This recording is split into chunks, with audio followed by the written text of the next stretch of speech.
I don't have clocks in my house.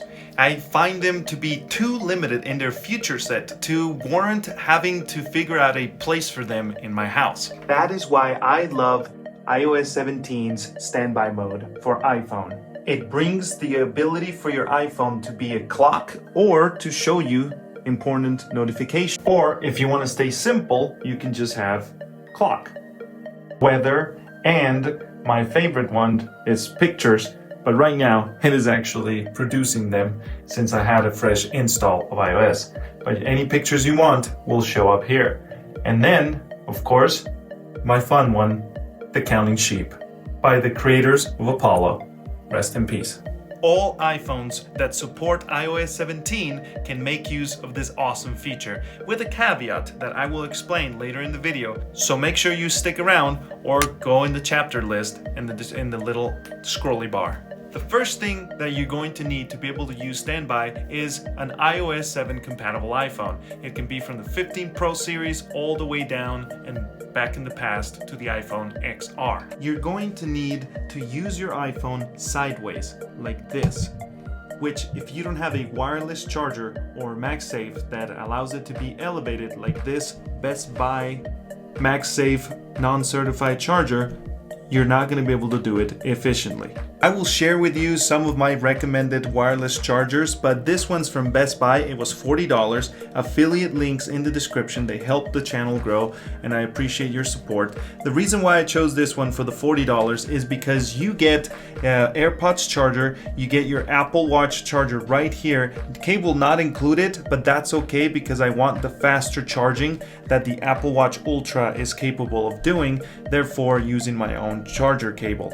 It is extra to get faster charging usually on these chargers that cost like upwards to $100. This one is a 7.5 instead of 15 watt MagSafe because it's not certified, but you can tug your cable down here in the bottom for the Apple Watch, and of course it comes with this one for the whole phone and AirPods. So in order to activate standby mode, head on over to settings, scroll down, and it has its own section right here. Open it and make sure it is turned on. Also, here notifications, you can enable them and it will show notifications, but only critical ones, for safety. Once you decide on notifications, you can head on over to display. On here, you can set it to automatically turn it off or on, depending on notifications showing up. And if you activate motion to wake, which is my favorite, it'll activate by the waving of the hand or your movement in the room using, I believe, the Face ID sensors on the top. And it's actually pretty good. It works from about 3-4 feet away.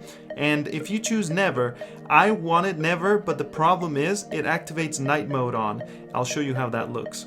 With night mode on, it looks like this.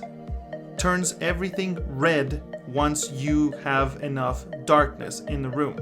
And I don't like that. I like it to actually have color as such.